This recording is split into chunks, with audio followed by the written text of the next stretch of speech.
दिवसाची सुरुवात सडा आणि रांगोळीनं झाली, कारण आज होता मार्गशीर्ष महिन्यातील 3रा गुरुवार. तुम्हा सर्वांनाही खूप खूप शुभेच्छा. तुमची इच्छा पूर्ण हो. आणि इथं बघा आता तुळशीची पूजा वगैरे करून घेते. सकाळी पूजा केली की छान वाटते म्हटलं. त्याच्यानंतर ताई आहे ना सकाळी सकाळी मार्गशीर्ष महिन्यात हार घेऊन येत असतात आणि खूप सुंदर हार होते बघा. ताजे ताजे हार मिळतात अगदी. 2 शेवंतीचे घेतले, 1 शेवंतीची वेणी घेतली आणि 1 असा हार घेतला. घरच्या घरी असे ताजे सकाळी सकाळी हार आणलेला पूजेला अजूनच छान असा प्रसन्न वाटते. झाडावरची लावलेली फुलं मात्र तोडा वाटत नाही, हेही तेवढंच खरं आहे.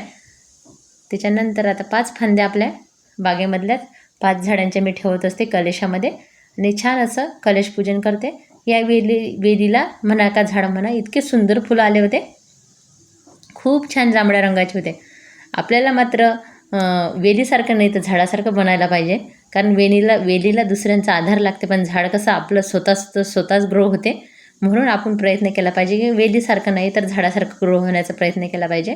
त्याच्यानंतर माझे पुढच्या दिनचर्याला सुरुवात होते. व्हिडिओ खूप साधे असतात. आवडले ते चॅनल लाईक, सबस्क्राईब आणि तुमची छोटीशी कमेंट असू द्या. त्याच्यानंतर बघा हे फुलं दाखवते, इतके सुंदर होते ना बघा. रंग पहा, तुम्हाला मोबाईलमध्ये व्हिडिओमध्ये इतका सुंदर येत नाही ना, तेवढा सुंदर रंग आहे. बाकी बरेच फुलं होते. अशी साधी आणि सोपी छान अशी पूजा केलेली आहे.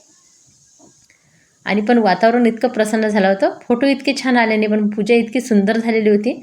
अगदी वातावरण प्रसन्न होऊन गेलं होतं. आज बघा मडक्यामध्ये हीच जांभळे फुलं ठेवलेले आहे मी. आणि नंतर येऊया आपल्या बागकामाशिवाय माझा दिवस संपत नाही. त्याच्यामुळेच आज पूजेची तयारी लवकर केली होती, कारण दुपारी जायचं होतं एका ठिकाणी लग्नाला.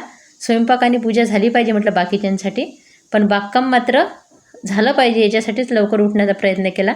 थोडंसं पाणी, थोडंसं प्रेम आणि थोडीशी काळजी, बस बाग फुलली म्हणून समजून जाय.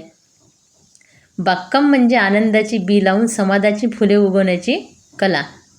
म्हणजे बागकाम म्हणजे काय म्हटलेलं आहे, आनंदाची बी लावून समाधानाची फुले उगवण्याची कला. म्हणजे आपण जेव्हा बी लावतो आणि त्याला फुलं येतात, जे काही समाधान मिळते ना थोडी मेहनत केल्यावर, खरंच ते शब्दात मांडताच येणार नाही, इतकं छान समाधान ते असते.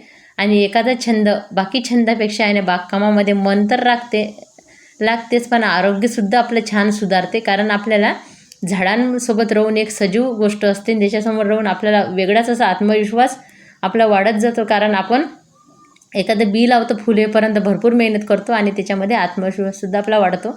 दुसरं म्हणजे झाडांसोबत राहिल्यानं आरोग्य आणि आपली एक्सरसाइजसुद्धा होते.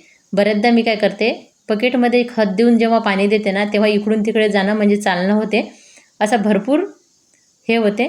आणि आनंद तर हा वेगळाच मिळतो, कारण हे समाधान ज्याच्यात असते ना, ती गोष्ट कुठेच आपण मिळू शकत नाही. कारण समाधानासारखं कोणतं सुख नाही, आणि ते बागकामामध्ये मिळते.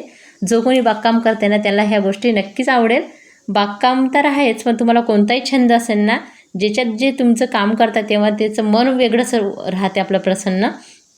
आता घरातली कामंसुद्धा आपल्याला करावंच लागतात, पण घरातली कामामध्ये आहे ना, असं वाटतं की बागकामामध्ये 1 तास जास्त गेला तर काही वाटत नाही, पण घरातले कामं वेळेवर झाले पाहिजे असं प्रत्येकाला वाटत असते. कारण ते आपलं आवडीचं नसते, आनंदाचं नसते. पण ती कामं पूर्ण केली ना, तेव्हाच आपल्याला बागकाम करायला किंवा आपला छंद जोपासायला वेळ मिळते. त्याच्यामुळे ते कामं घाईघाई होतात. असं सुरू असते माझं. मला खूप प्रयत्न करायचे, खूप माझी बाग मोठी फुलवायची हे माझं स्वप्न आहे, आणि ते स्वप्न हळूहळू पूर्ण होत आहे. कारण मागच्या वर्षी मी वॉटर लिली प्लांट भरपूर सेल केले माझी छोटी या बागावर, आणि पुढच्या वर्षीसुद्धा करणार आहे. धन्यवाद. असा होता